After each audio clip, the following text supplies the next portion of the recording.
네, 부산에 사는 40대 남성이 이렇게 콜레라 확진 판정을 받아 현재 병원에서 격리 치료를 받고 있습니다. 이로써 지금까지 국내 콜레라 환자는 모두 4명으로 늘어났는데요. 네, 잇따라 발생하고 있는 감염 질환, 원인과 예방 대책에 대해서 오늘 전문가와 이야기 나눠보도록 하겠습니다. 오늘 감염내과 전문의 신상엽 KMI 한국의학연구소 학술위원장 나오셨습니다. 안녕하세요. 네, 안녕하세요. 네, 콜레라 환자 생각보다 좀 많이 발생한 것 같습니다. 벌써 4명째인데 40대 남성, 이번에 발생한 환자의 경우 필리핀에 다녀온 후에 이렇게 증상이 발생했습니다. 우리나라가 아닌 필리핀에서 감염됐을 가능성이 높다고 하더라고요.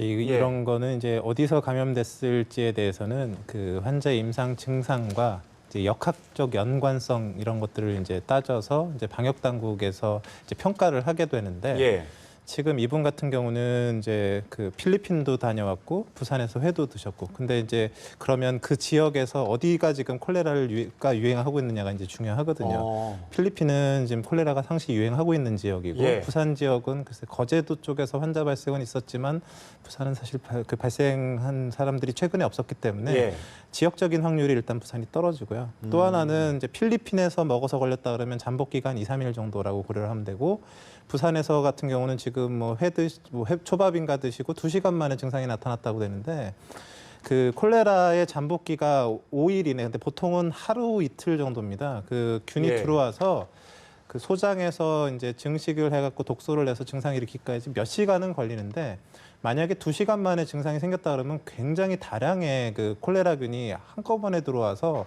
굉장히 심한 증상을 나타내야 되는데 이론적으로는 2시간 잠복기가 가능하지만 지금 증상으로 봤을 때는 사실 맞지가 않고요. 그리고 그래서 필리핀에서 이제 걸렸는데 한 2일 정도의 그 들어온 균수가 많지 않거나 독성이 약해서 2일 정도의 잠복기를 거치고 실제 나타난 증상도 경미하게 나타났을 그럴 가능성이 지금 훨씬 더 높다고 생각이 되고요. 또 하나의 이제 추정이 가능한 것이 지금 4번째 환자한테서는 이제 나중에 좀 언급드리겠지만 독소 유전자가 나오지 않았습니다.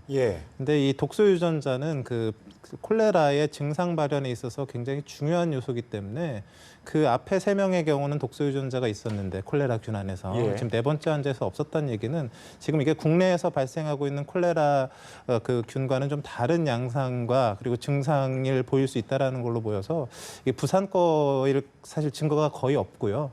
필리핀에서 걸렸을 가능성이 좀 훨씬 높다고 판단이 되고 있습니다. 회자체가 뭐 콜레라균이 아니라면 뭐 가능성은 없겠네요. 거의 어렵다고 봅니다. 그런데 이 남성이 이제 필리핀을 혼자 다녀온 게 아니라 다른 이제 지인들과 다녀왔는데 이 지인들 같은 경우에는 음성 판정을 받았지 않습니까? 만약에 똑같은 콜레라균에 노출이 됐어도 사람마다 이렇게 감염이 될 수 있는 여부가 다를 수 있는 건가요? 이제 콜레라의 경우는 개인 감수성 차이가 상당히 큰 걸로 돼 있습니다. 예를 들면 콜레라는 소장에서 증식을 하는 균인데 소장에 도달하기 위해서는 위를 거쳐가야 되거든요. 근데 위산에 그 노출이 되면 콜레라균 대부분이 죽어버립니다.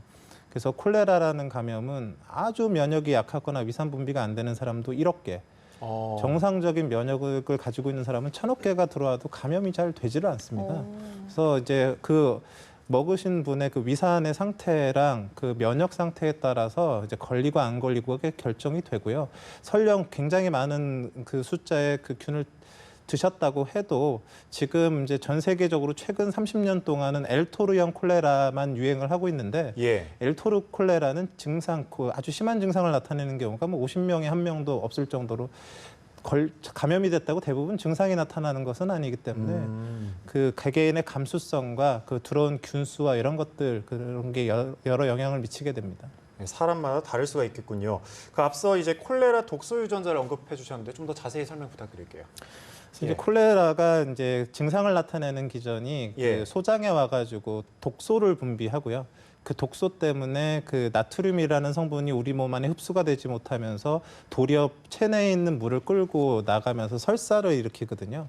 근데 그 독소 유전자가 없으면 그런 증상이 생기지를 않습니다. 그래서 콜레라균에서 독소 유전자 이제 CTX를 주로 검사를 하는 독소 유전자가 나왔다는 얘기는 이게 독성이 있는 심한 증상을 나타낼 수 있는 콜레라라는 거고 예. 독소 유전자가 나오지 않았다는 얘기는 굉장히 이제 그 병을 일으킬 수 있는 가능성이 좀 떨어지는 약한 콜레라라는 의미로 돼 있어서 질병관리본부나 이런 당국에서 이게 관리를 할 때도 좀 다르게 관리를 합니다. 그래서 독소 유전자가 나오는 게 좀 안 좋은 거죠. 그 앞서 이제 세 명의 이제 콜레라 환자 같은 경우에는 아직까지 어떤 경로라던가 원인이 파악이 되지 않다고 하는데 뭐 정황상으로 좀 유추할 수는 없을까요?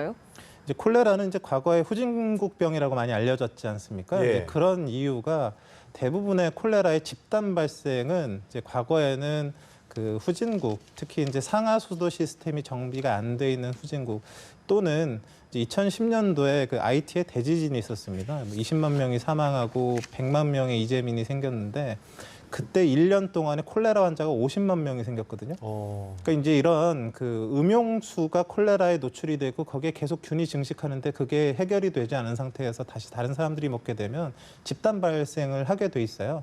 근데 우리나라의 그 현재 상하수도 시스템으로는 사실 그런 거는 이제 상상할 수가 없기 때문에 콜레라의 집단 발생은 이제 선진국에서는 이제 일어나기 어렵고요. 우리나라에서 지금 생기는 거는 어떤 것들이냐면 콜레라균, 이 비브리오균은 그 염분을 좋아하기 때문에 바닷물에서 주로 이제 증식을 하는데 바닷물에 수온이 올라갔을 때 이제 심하게 증식을 하도록 돼 있습니다. 그래서 최근 15년간 우리나라에 콜레라 환자 발생은 없었지만 그 바닷물이나 이런 환경 검사를 했을 때 콜레라균은 계속 나오고 있었거든요. 그래서 올해처럼 이제 비도 별로 오지 않고 폭염은 계속되고 하는 환경에서 콜레라균이 이제 해안가나 이제 어패류 안에서 이렇게 증식을 심하게 하게 됐을 때 이제 산발적으로 환자 발생들이 생길 수 있는 그런 환경이 된 거죠. 지금은 현재로는 그런 산발적인 환자 발생이 가능하다고 봅니다.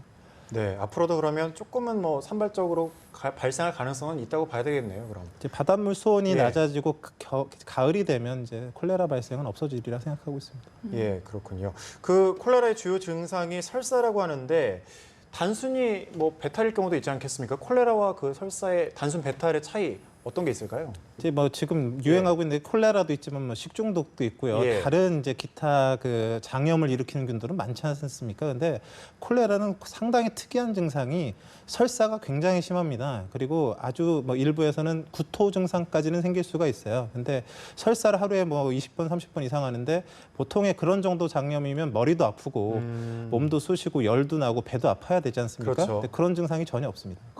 거의 나타나질 않거든요. 그래서 설사와 구토 이외에 다른 증상이 거의 없는 그런 그 많은 설사를 동반한 경우는 이제 콜레라일 가능성이 높고 그게 전형적인 증상이 되겠습니다. 예방법도 좀 알려주시죠.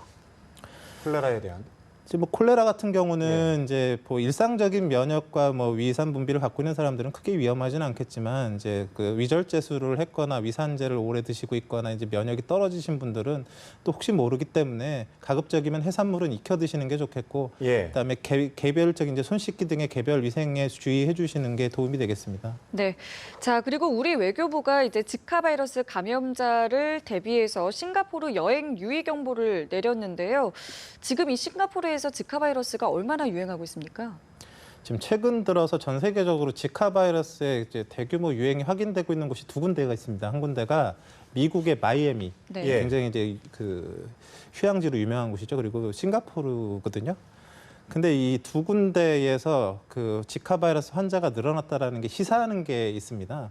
모기는 그 나라의 경계선을 알아보지를 못하지 않습니까? 그렇죠. 근데 이제 미국과 싱가포르의 특징이 선진국입니다. 그러니까 예를 들면 이제 중남미에서 이제 지카 바이러스가 환하게 이제 창궐 할 때는 이제 나라 전체에서 뭐 증상들이 심하니까 금방 알 수가 있지만 예. 이제 중미 또는 동남아 쪽에서 지카 바이러스가 확산될 때 그걸 맨 처음 방역 당국에서 디텍션, 그러니까 체크를 해낼 수 있는 나라들이 싱가포르, 미국이에요. 그러니까 마이애미에서 유행을 했다는 얘기는 지금 중남미에 지카가 퍼졌다라는 의미를 라고 볼 수 있고요. 네. 싱가포르에서 지금 환자가 급증했다는 얘기는 싱가포르 그 나라가 위험하다가 아니라 그 주변 나라는 더 심할 수도 있겠다라는 걸 의미한다고 보면 됩니다. 그래서 있어도 못 찾아내는 것과 적어도 찾아내는 그 차이일 그에 더 가깝다고 볼 그럼 수 있습니다. 우리나라까지 확산할 수 있다는 말씀이신가요? 지금 적어도 동남아 이제 댕기가 발생하는 나라들에서는 싱가포르보다는 그 주변 나라들이 훨씬 환자 숫자가 많을 겁니다. 근데 예. 환자에 대한 찾아내려는 노력이나 이런 방역 시스템이 잘 안 돼 있어서 그 환자에 대한 진단을 못 하고 있을 가능성이 훨씬 더 많고요. 싱가포르는 그런 시스템이 잘 돼 있기 때문에 보다 적극적으로 환자들을 찾아내고 예. 방역을 이제 대비하고 있다라고 봐서 동남아 지역은 이제 훨씬 더 이제 위험할 수 있고요. 우리나라 사람들이 동남아에 갔을 때 직하에 걸려서 들어오게 될 가능성이 이제 점점 높아진다고 보게 되고요. 근데 그 우리나라 자체적으로 직하가 발생할 수 있느냐, 지금 그거는 그렇게 가능성이 높지 않습니다. 예, 그렇군요. 콜레라도 그렇고 지카도 그렇고 또 이제 최근에 보면은 일본 간사이 공항 근무자들 사이에서 홍역이 발생했습니다. 홍역은 좀 전염성이 강한 병 아닙니까? 우리나라로 어떻게 홍역이 확산할 가능성은 어떻게 보십니까? 사실은 이제 홍역이 가장 문제라고 생각을 하는데요. 어. 홍역 같은 경우는 이제 여러분들이 이제 익숙하신 공기 감염을 합니다. 예. 사람이 기침을 하게 되면 10m 이상 날아다녀요. 그렇기 때문에 홍역에 걸린 사람 옆에 지나만 가도 10명 중에 9명은 걸리는 걸로 돼 있습니다. 그게 굉장히 전염력이 높고요. 그래서 백신 접종으로 인해서 항체를 갖고 있지 않다 그러면 사실 상당수가 노출이 됐을 때 걸릴 수가 있고, 간사이 공항 같이 우리나라와 이제 여러 그 교류가 많은 공항 같은 경우는 그 환자가 유입될 가능성이 상당히 높다고 볼 수 있습니다. 네, 그런데 이제 전염병들이 있잖아요. 또 고온다습한 이런 날씨, 혹시 고온다습한 날씨에 특별히 우려되는 전염병 같은 게 있을까요? 이제 그 우리나라 같은 경우는 이제 계절별로 유행하는 감염병들이 있죠. 이게 여름철 고온다습할 때는 이제 식중독이나 이제 예. 뭐 콜레라 같은 이제 그 수인성 감염병들이 문제가 되고, 그 가을철에는 이제 뭐 벌초나 이런 걸 통해서 이제 쯔쯔가무시, 뭐 겨울에는 이제 인플루엔자 같이 사람 접촉 감염병 이제 바이러스에 대해서 이제 그 개별 감염병에 대해서 이제 그에 맞는 시기에 맞는 이제 방역 대책을 세워야 되겠죠. 네. 자, 뭐 지금까지 뭐 여러 가지 이야기들을 해봤는데, 그럼 마지막으로 저희 이제 보건당국이 좀 앞으로 어떤 대책을 세워야 될지 지금 간단하게 말씀해 주셨는데 조금 더 구체적으로 덧붙여 주신다면요. 좀 크게 틀은 두 가지죠. 이제 해외에서 유입되는 뭐 댕기니, 직하니 이런 감염병들에 대한 것들을 막는 것과 내부적으로 발생하고 있는 콜레라와 식중독, 그다음에 이제 앞으로 계절적으로 유행할 수 있는 감염병에 대한 그 대비 두 가지를 다 철저히 해야 될 것으로 봅니다. 예, 그렇군요. 알겠습니다. 네, 신상혁 KMI 한국의학연구소 학술위원장이었습니다. 고맙습니다. 네, 감사합니다.